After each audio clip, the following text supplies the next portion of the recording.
بسم اللہ الرحمن الرحیم۔ محترم ناظرین، السلام علیکم۔ ایک یہودی کو رسول خدا صلی اللہ علیہ وآلہ وسلم سے چند دینار قرض واپس لینا تھا۔ ایک دن آپ راستے میں جا رہے تھے کہ وہ یہودی آپ کے پاس آیا اور اس نے کہا، جب تک آپ میرا قرض ادا نہیں کریں گے اس وقت تک میں آپ کو یہاں سے نہیں جانے دوں گا۔ نبی اکرم صلی اللہ علیہ وآلہ وسلم نے فرمایا، اس وقت ادائیگی کے لیے میرے پاس کچھ بھی نہیں ہے۔ یہودی نے کہا، جب تک آپ میرا قرض واپس نہیں دیں گے میں بھی آپ کو یہاں سے جانے نہیں دوں گا۔ آپ صلی اللہ علیہ وآلہ وسلم نے فرمایا، اگر یہ بات ہے تو میں تیرے ساتھ یہیں بیٹھ جاتا ہوں۔ یہ کہہ کر آپ صلی اللہ علیہ وآلہ وسلم اس کے ساتھ بیٹھ گئے۔ جیسے جیسے وقت گزرتا گیا آپ صلی اللہ علیہ وآلہ وسلم کے صحابہ وہاں جمع ہو گئے۔ جب انہوں نے یہودی کی یہ جسارت دیکھی تو انہوں نے اس کو سزا دینے کا ارادہ کیا۔ آپ صلی اللہ علیہ وآلہ وسلم نے انہیں ہر طرح کی کارروائی سے روک دیا اور فرمایا کہ تم دور چلے جاؤ۔ حکم رسول کے تحت صحابہ دور چلے گئے۔ سورج لمحہ بلمحہ گرم ہو رہا تھا اور اس کی تپش سے آپ کو اذیت پہنچ رہی تھی، یہاں تک کہ آپ کے چہرہ اطہر سے پسینہ بہنے لگا۔ اس کے باوجود آپ نے کسی طرح کے غصہ کا اظہار نہ کیا اور کوئی سخت جملہ نہ کہا۔ آپ سارا دن وہیں بیٹھے رہے اور ظہر، عصر، مغرب و عشاء کی نمازیں وہیں پڑھی۔ پھر رات چھا گئی۔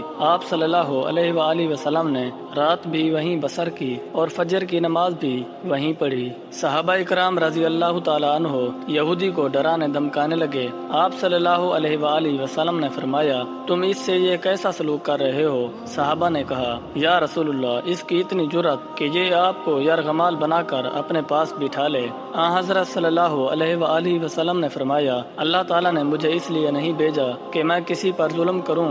جب دن چڑھا تو یہودی نے کلمہ اسلام پڑھتے ہوئے کہا، اشہد ان لا الہ الا اللہ واشہد ان محمدا عبدہ ورسولہ۔ میں اپنی دولت کا ایک بڑا حصہ راہ خدا میں دیتا ہوں۔ میں نے آپ کو اس لیے نہیں روکا تھا کہ میں آپ کی توہین کروں، اس ذریعے سے میں آپ کے پیمانہ صبر کو آزمانا چاہتا تھا، کیونکہ تورات میں نے آپ کی یہ صفت پڑھی ہے، محمد بن عبداللہ مکہ میں پیدا ہوگا اور طیبہ کی طرف ہجرت کرے گا۔ وہ تندخو اور سخت مزاج کرنے والا نہ ہوگا اور کوئی جھوٹی بات زبان سے نہیں کہے گا۔ اس طرح سے میں نے آپ کو یہاں رکھ کر اس بات کی تصدیق کی ہے کہ تورات نے بالکل سچ کہا تھا۔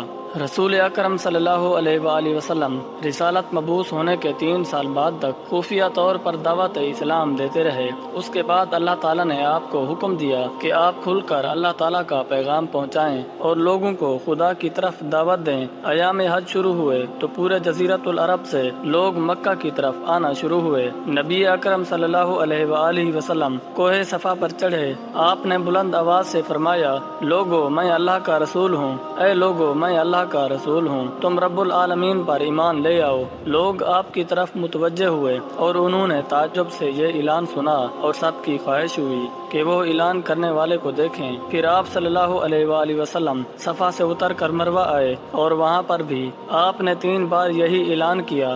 جب ابو جہل نے حضرت صلی اللہ علیہ وآلہ وسلم کا یہ اعلان سنا تو اسے سخت غصہ آیا۔ اس نے زمین سے ایک پتھر اٹھا کر آپ صلی اللہ علیہ وآلہ وسلم کی پیشانی پر مارا، جس سے آپ کی پیشانی زخمی ہو گئی اور خون بہنے لگا، اور آپ صلی اللہ علیہ وآلہ وسلم کا پورا چہرہ لہو لہان ہو گیا۔ اس کے بعد تمام مشرکین آپ صلی اللہ علیہ وآلہ وسلم کو پتھر مارنے لگے۔ نبی اکرم صلی اللہ علیہ وآلہ وسلم مجبور ہو کر کوہ ابو قمیص پر چڑھ گئے اور ایک چٹان کے پیچھے جا کر چھپ گئے۔ مشرکین نے بھی آپ کا تعاقب کیا لیکن آپ انہیں کہیں دکھائی نہ دیے۔ ناکام و نامراد ہو کر انہیں واپس آنا پڑا۔ اسی اثنا میں ایک شخص نے حضرت علی رضی اللہ تعالیٰ عنہ کو اس واقعہ کی اطلاع دی اور کہا، میرا خیال یہ ہے کہ محمد صلی اللہ علیہ وآلہ وسلم مارے جا چکے ہیں، نعوذ باللہ۔ یہ سن کر حضرت علی رضی اللہ تعالیٰ عنہ کو شدید دکھ ہوا اور آپ ام المومنین حضرت خدیجہ الکبریٰ کے پاس آئے اور ان سے کہا، میں نے سنا ہے کہ مشرکین نے رسول خدا صلی اللہ علیہ وآلہ وسلم پر سنگ باری کی ہے، اور بعض لوگوں کا یہ گمان ہے کہ نبی اکرم صلی اللہ علیہ وآلہ